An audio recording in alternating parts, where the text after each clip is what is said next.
বাড়িতে সহজে বানিয়ে নিন মুড়ি দিয়ে তৈরি পান্তুয়া। ঘরোয়া উপায়ে তৈরি পান্তুয়া খেলে ভুলে যাবেন দোকানের পান্তুয়াকে। এই মিষ্টি দোকানের পান্তুয়ার থেকে স্বাদ হবে আরও আকর্ষণীয়। ছোট বড় সকলেই বেশ পছন্দ করবে।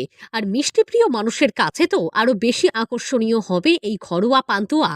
মুড়ি দিয়ে তৈরি মিষ্টির স্বাদ নিয়ে অনেকেরই মনে প্রশ্নচিহ্ন জাগবে, তবে একবার খেয়ে দেখলে সব প্রশ্নের সমাধান।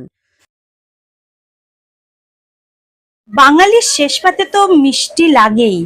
আর সেই মিষ্টি যদি হয় বাড়িতে বানানো, তাহলে তো কথাই নেই। আমরা আজকে হাতের কাছে থাকা উপকরণ দিয়েই মিষ্টি বানাবো, মুড়ি দিয়ে।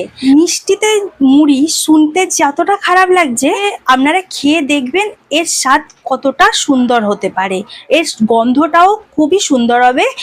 ছোট থেকে বড় সকলেই এই মিষ্টি পছন্দ করবে। দোকানে যে একঘেয়েমি পান্তুয়ার স্বাদ, সেটার থেকে আমাদের এই ঘরের তৈরি মুড়ির পান্তুয়া খুবই আকর্ষণীয় হয়ে উঠবে।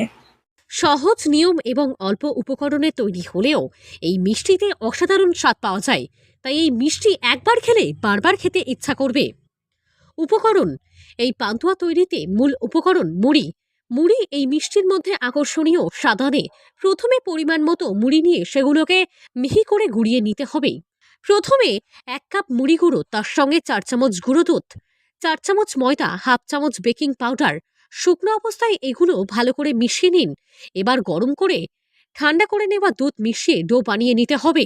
ডো তৈরি হলে তাতে 2 চামচ ঘি দিয়ে আবারও ভালো করে মেখে নিন। অন্যদিকে চিনি এবং কয়েকটা এলাচ দিয়ে শিরা বা রস বানিয়ে রাখুন।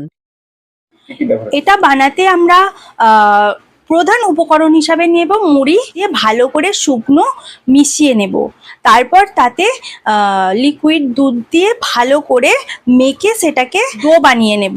গোল গোল করে পান্তুয়ার আকারে কেটে নিয়ে অবশ্যই গোল করার সময় ঘিটা ব্যবহার করবেন। তেলটা গরম করে নেব, লাল লাল করে ভেজে নেব, সেটা ছেঁকে তুলে কিছুক্ষণ রেখে দেব।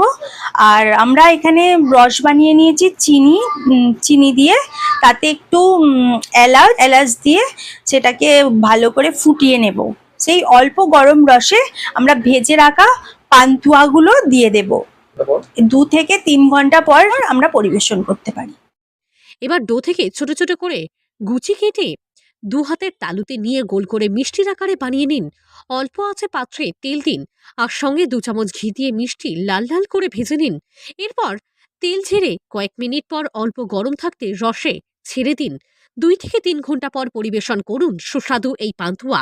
মুখে লেগে থাকবে এর স্বাদ। হাওড়া থেকে রাকেশ মাইতির রিপোর্ট, লোকাল 18 বাংলা।